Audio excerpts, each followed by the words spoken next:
오늘 우리에게 주시는 말씀은 에베소서 4장 1절부터 16절 말씀입니다. 신약성경 313쪽에 있습니다.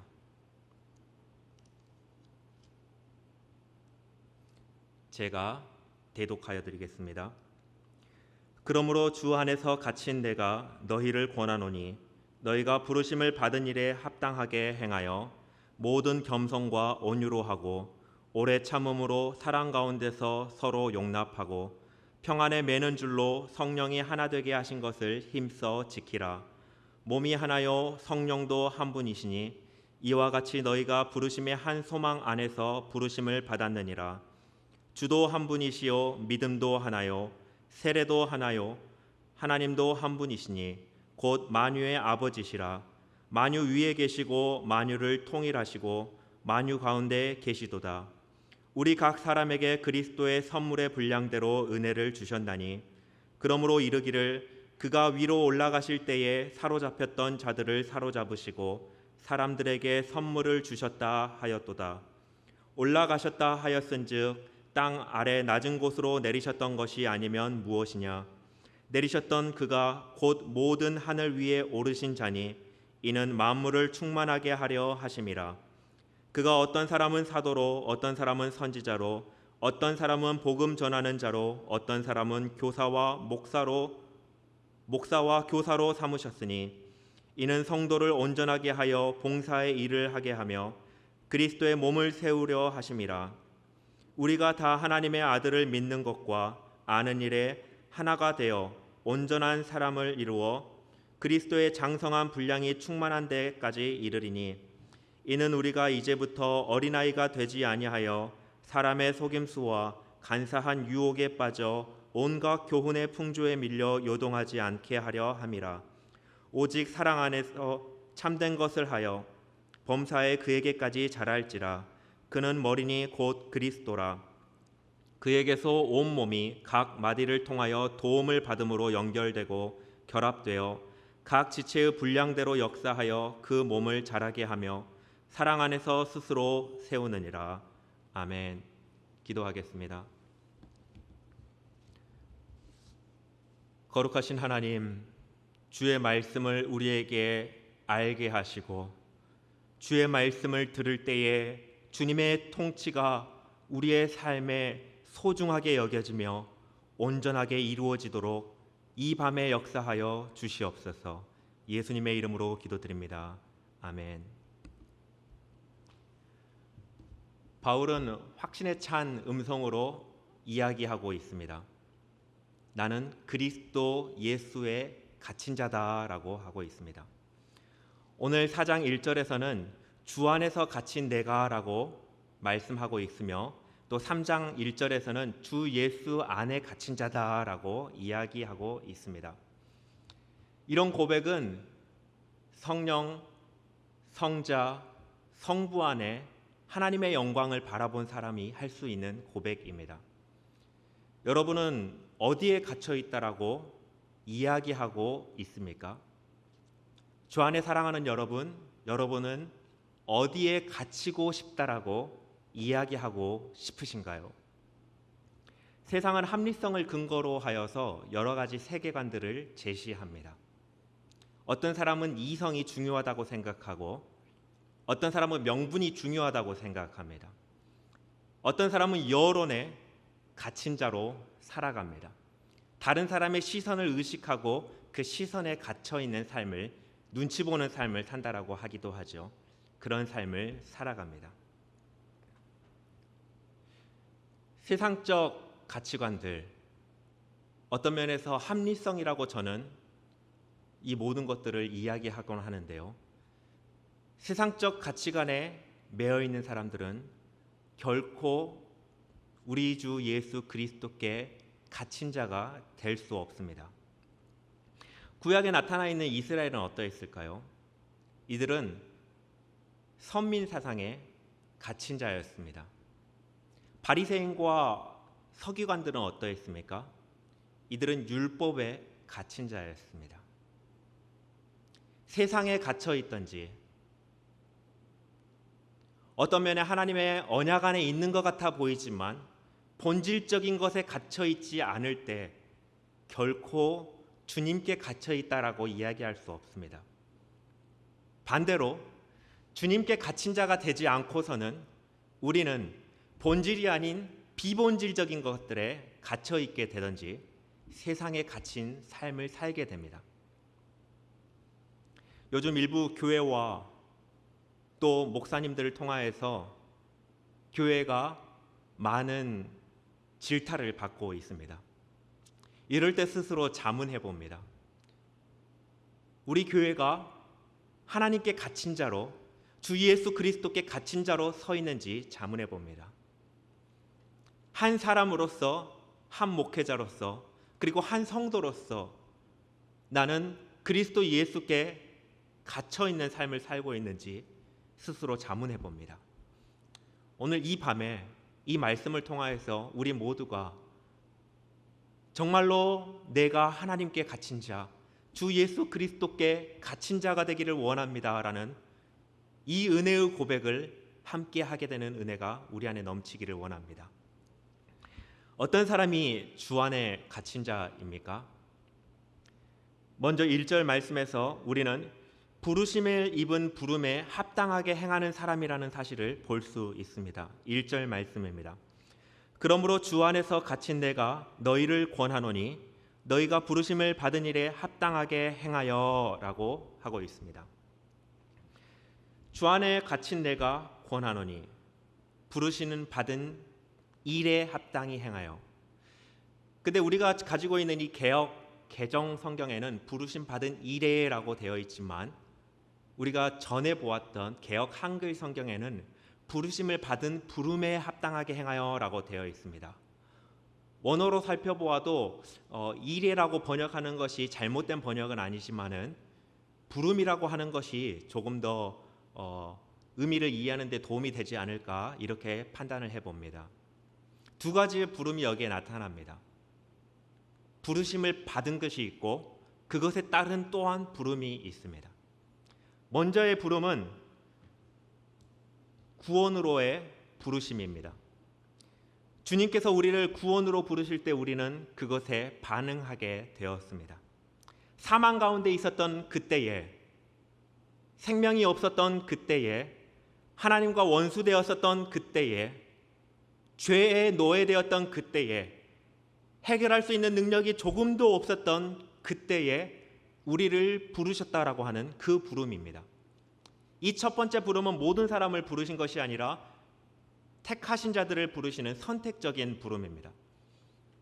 내가 구원받은 것은 하나님께서 창세 전부터 나를 택하셨기 때문에 나를 부르신 것이고, 그래서 거기에 내가 반응하게 되어 구원을 얻게 된 것입니다.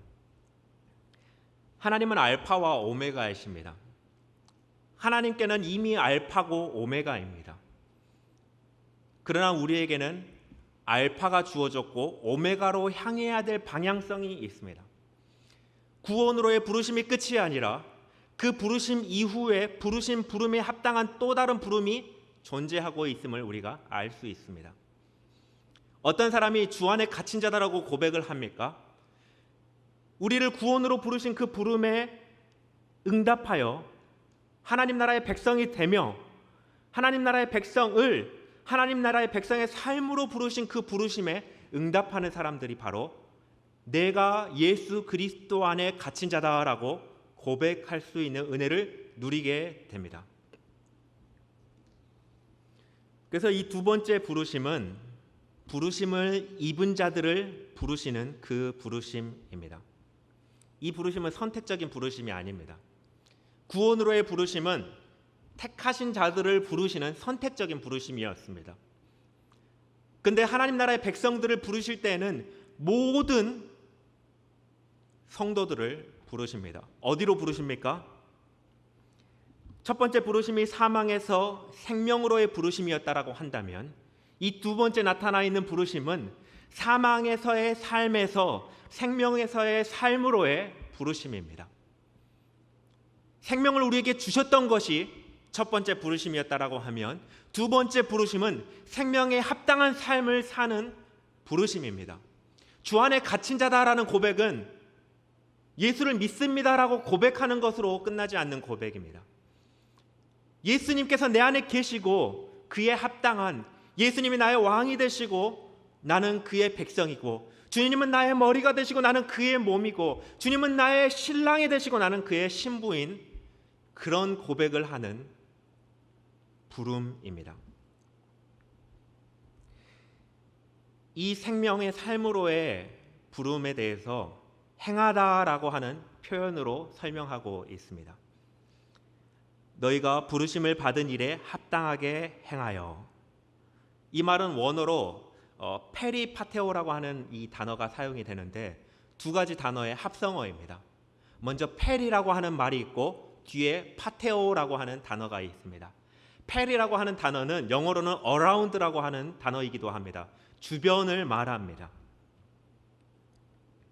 내가 가는 모든 곳, 관계되는 모든 사람, 내가 하는 모든 일, 그것이 주변에 해당됩니다. 여러분의 주변에 해당하는 것들을 한번 적어 보십시오. 제가 설교를 준비하면서 제 주위 상황들을 한번 적어 보았습니다. 가장 가까운 곳에는 제 아내가 있죠. 세 자녀가 있습니다. 네 분의 부모님이 계시고 친척들이 있습니다. 전농교회 안에 담임 목사님과 우리 부목사님, 전도사님과 간사님이 계시고 그 가정들이 있습니다. 성도들이 있죠. 이웃들이 있습니다. 우리 교회 바로 옆에 붙어있는 편의점에 일하시는 분들, 자주 마주하기 때문에 제 주위에 있는 사람들입니다. 부르심 받은 부름에 합당하게 행하는 그 대상이 바로 이런 사람들입니다. 여러분 주위에 있는 페리, 그 주위에 있는 대상들은 누구입니까? 전농교회, 서울시립대로 76번지에 있는 이 장소에서만이 우리가 행하는 것이 아니라 우리의 삶의 모든 영역에서 부르심 받은 부름, 생명의 삶으로 우리가 살아야 된다라고 하는 것입니다. 우리 이대길 집사님께서 돌아가셔서 장례를 은혜 가운데 잘 마쳤습니다. 장막 가운데, 무더위 가운데 많은 걱정을 하고 기도하고 장례를 진행을 했는데, 가장 최고의 상황을 주님께서 허락하셔서 은혜 가운데 장례를 잘 마쳤습니다. 장례를 다 마치고 포천에서 식사를 하고 돌아오는데, 식사를 할 때 조금 이른 시간이었습니다. 우리가 들어가는 그 식당이 맛집이었습니다. 평상시 평일에 가도 사람들이 북적북적한 그런 식당이었습니다. 근데 저희가 점심시간보다 조금 이른 시간에 들어갔는데 한두 테이블만 사람들이 앉아있고 대부분의 테이블이 비어 있었습니다. 저희가 식사를 다 마치고 나오는데 전혀 다른 광경이 연출되었습니다. 모든 테이블의 사람들이 그 사회적 거리두기라고 하죠. 그래서 조금의 간격은 있었지만은 꽉 차서 식사를 하고 있는 모습이었습니다. 지금도 기억납니다. 제가 나오는 그 출입구에 제 바로 앞에 담임 목사님 사모님이 계셨는데요. 저희가 축복의 통로인가 봅니다. 저희가 밥을 먹고 나오니 손님들이 많아졌습니다. 저희들이 가는 곳마다 이런 일들이 있었으면 좋겠습니다. 이런 대화를 나누었습니다. 생명의 삶이 무엇일까요?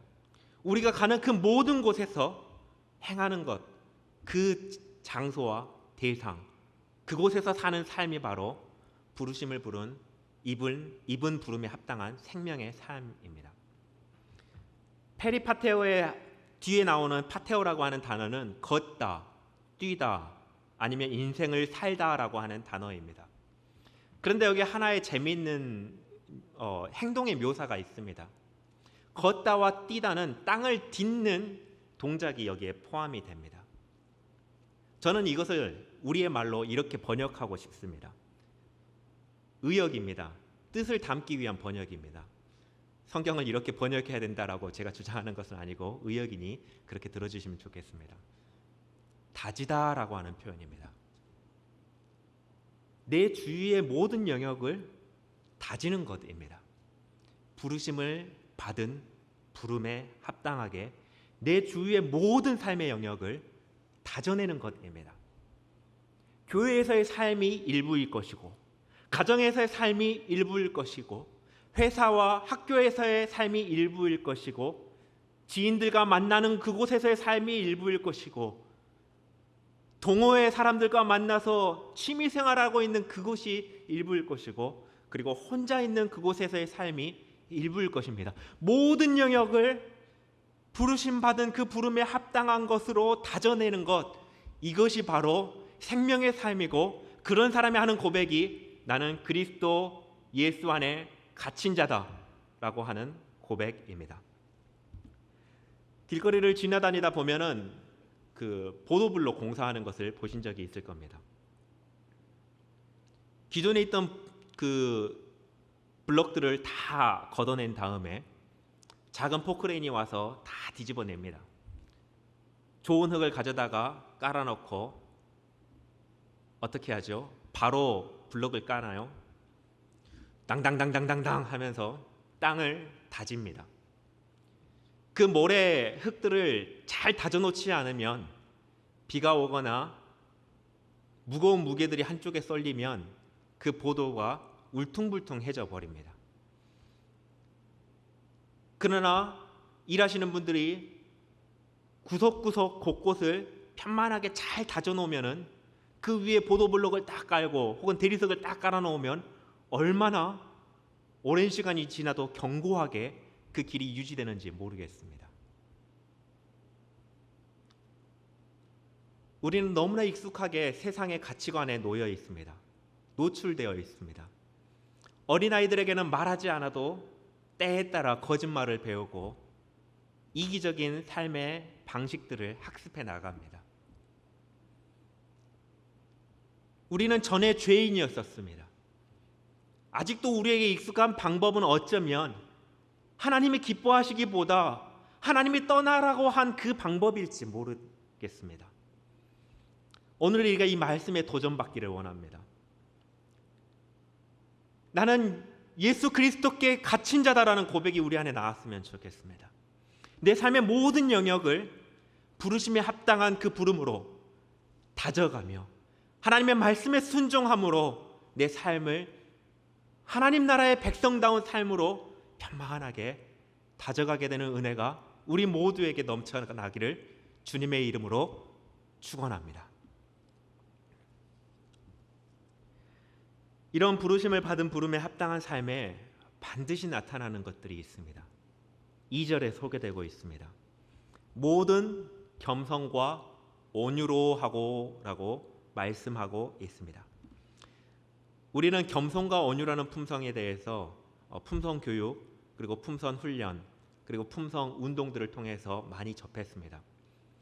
다른 모든 품성을 하기 앞서서 가장 기본이 되고 기초가 되고 시작점이 되고 출발점이 되는 그 품성 두 가지가 있다라고 하면 그것이 바로 겸손과 온유입니다. 우리는 겸손함과 온유함 없이 도저히 주님을 주님이라고 고백할 수가 없습니다. 나머지 품성적 가치들은 온유와 겸손에서부터 출발해서 자연적으로 도출되는 것들입니다. 오래 참음이라든지 사랑 가운데 거함이라든지 서로를 용납하는 것, 용서하는 것, 나보다 남을 더 낮게 여기는 것, 전부 겸손과 온유에서부터 시작합니다.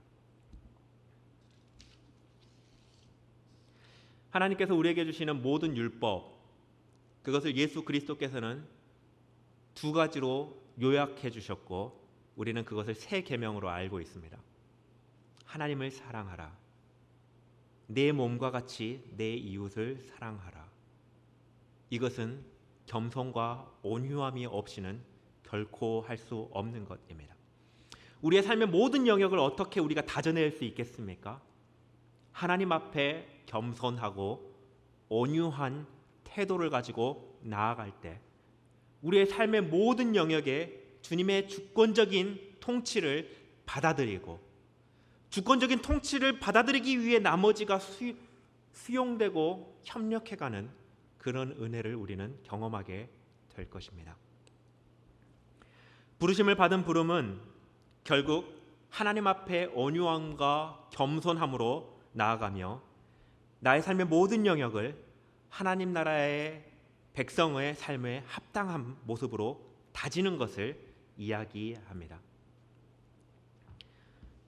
또 주 안에 갇힌 자는 어떤 사람일까요? 주님께서 우리에게 주신 은혜를 마음껏 누리는 사람입니다. 7절 말씀입니다.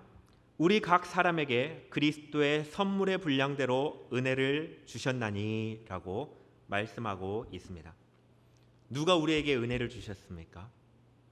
예수 그리스도십니다. 8절부터 10절까지는 은혜를 주신 그리스도가 어떤 분이신지를 설명하고 있고 11절 이후부터는 그 은혜가 어떠한 것들이 있는지 목적이 무엇인지를 설명하고 있습니다.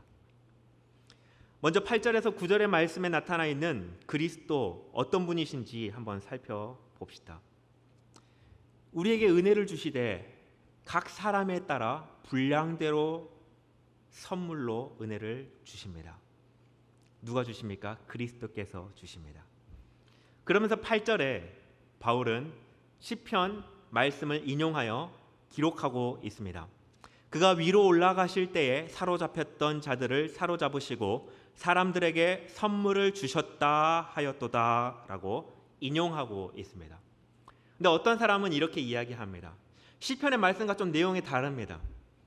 시편에서는 주가 선물을 주신 것이 아니라 주가 선물을 받으셨다, 사람들로부터 받으셨다, 원수로부터 받았다라고 말씀하시는데 바울이 그 말씀을 자기 마음대로 인용한 거 아닌가요? 라고 이야기하기도 합니다. 시편 68편은 승리의 노래입니다. 적군과 싸워서 승리를 쟁취하고 돌아온 그 왕에게, 승리의 전사들에게 승리를 축하하며 감사하고 기뻐하는 노래입니다. 전쟁에 승리하면 어떤 일이 일어납니까? 많은 것들을 취하게 됩니다. 포로를 취하고 귀중한 물건들을 취하고 또 명예도 취하고 권력도 취합니다. 왕의 보좌에 앉아 계신 그가, 모든 것을 가지고 계신 그가 그 백성들에게 나눠주고 계심을 바울은 이 에베소서의 시편의 말씀을 인용해서 나눠주시는 분이 바로 보좌에 계신 왕이신 예수 그리스도시다라고 선포하고 있는 것입니다. 교회의 머리이시오, 우리의 생명의 주관자이시오, 나의 왕이신 그 주님께서 우리 모두에게, 그리스도 나라 백성 각 사람에게 은혜를 주십니다. 모든 사람입니다. 어떤 특정한 사람이 아닙니다. 다만 분량대로 주십니다.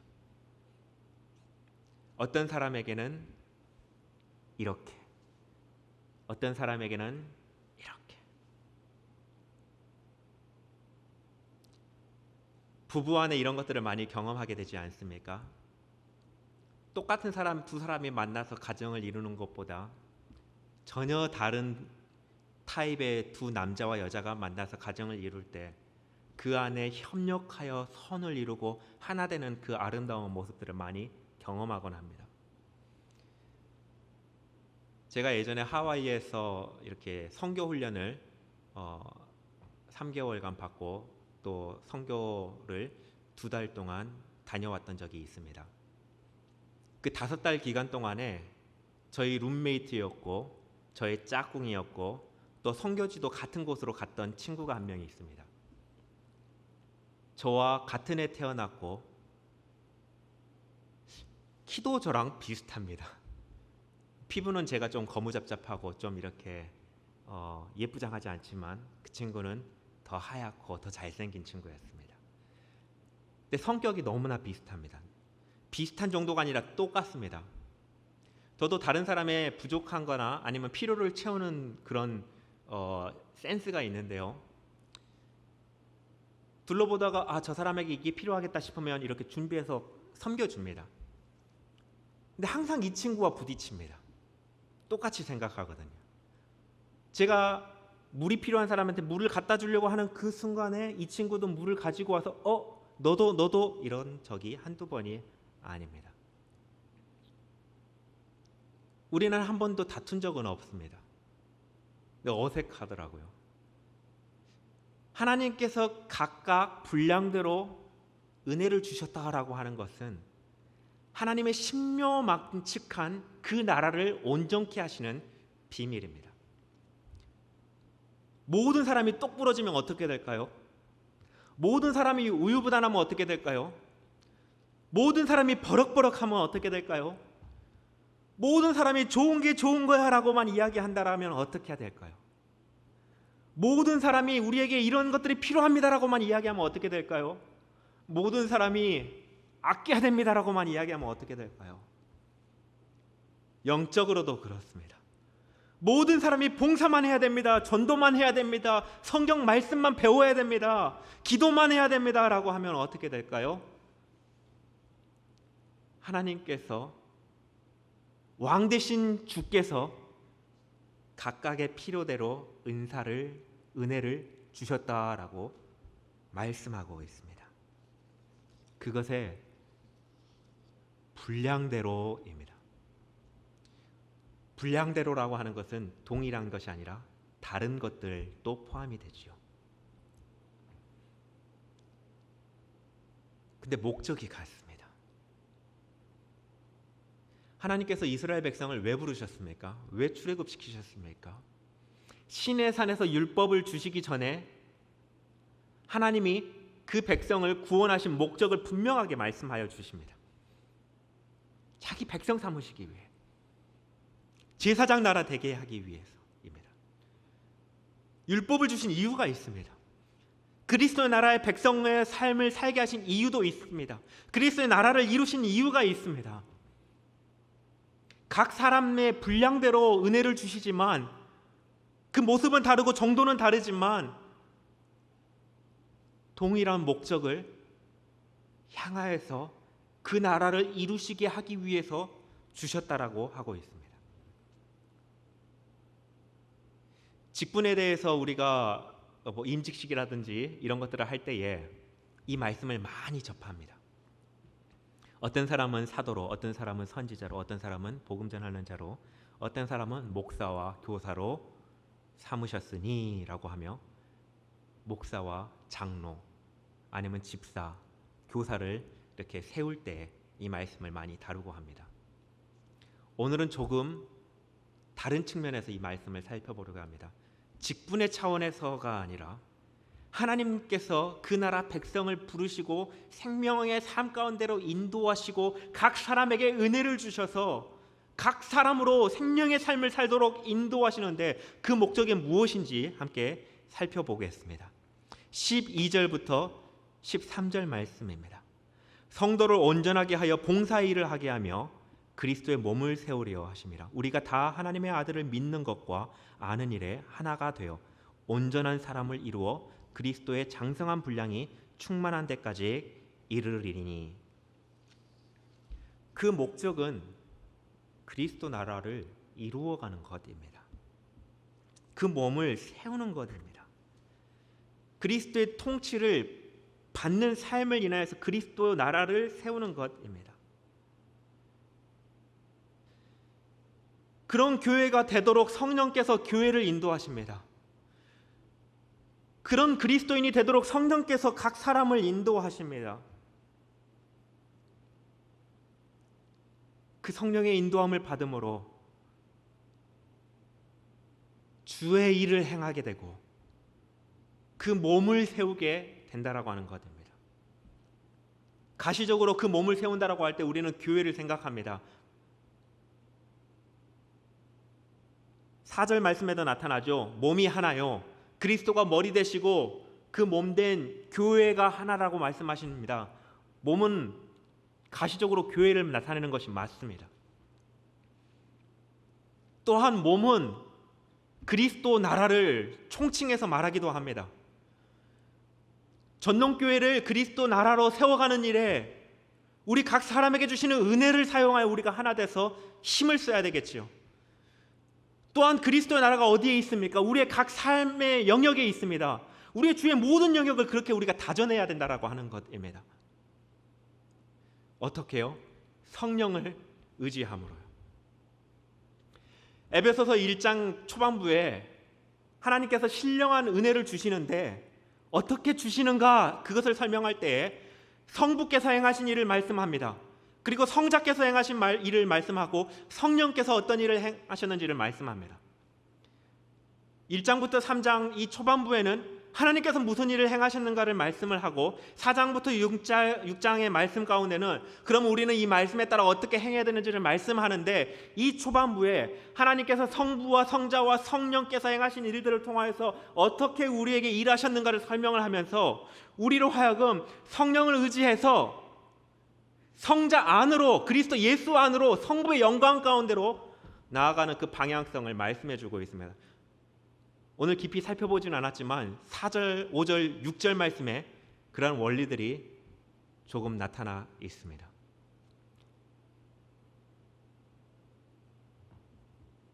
성령을 의지할 때 우리는 예수 그리스도 안에서 그 통치를 받고 그 말씀에 따라 우리의 삶의 모든 영역을 편안하게 주님의 나라로 다져가게 됩니다. 그럴 때 우리는 고백하게 됩니다. 나는 그리스도 예수의 매인자다. 나는 주께의 매인자다. 그럴 때 우리는 고백할 수 있습니다. 우리 교회는 그리스도 예수께 메인 교회다. 우리 교회는 주께 메인 교회다. 이런 고백을 할 수 있게 됩니다. 어느 한순간의 현상을 이야기하는 것이 아닙니다. 방향성입니다. 서두에도 말씀드렸지만 주님께는 알파와 오메가입니다. 우리에는 알파가 있었고 오메가를 향해 가야 됩니다. 장성한 분량까지 이르기 위해 가야 됩니다. 죽도록 힘을 다해 가야 됩니다. 죽어야 가거든요. 주님이 오시든지. 지금 내가 그리스도 나라를 이루고 있는 것이 아니라 끊임없이 이루어 가야 되는 삶입니다. 상태가 아니라 삶입니다. 내 믿음의 고백이 있다라고 한다면 그것에 합당한 삶의 태도와 삶의 태도가 나타나는 삶의 모습, 삶 자체가 존재합니다. 그리고 그 삶이 바로 그리스도께 매여 있는가 다른 것에 매여 있는가 평가되는 것입니다. 내가 믿음이 있다고 구원받았다고 주님께 매여 있다라는 고백을 우리는 쉽게 할 수 없습니다. 우리가 성령을 의지해서 그리스도 예수 안에서 성부의 영광스러움이 충만히 나타나기를 사모하며 우리의 삶을 편안히 다져나감으로써 내가 주님께 매인자입니다라는 고백을 하게 되는 은혜와 영광이 우리에게 주어지는 귀한 나라의 백성이 되기를 주님의 이름으로 축원합니다. 우리의 인생의 업적이 무엇이겠습니까? 교회 건축이겠습니까? 리모델링일까요? 내 일생이 주께 매여 있도록 성령께서 나를 붙잡아 주셨습니다. 이게 우리의 마지막 고백이 되기를, 그 은혜를 누려지기를 주님의 이름으로 축복합니다. 기도하겠습니다.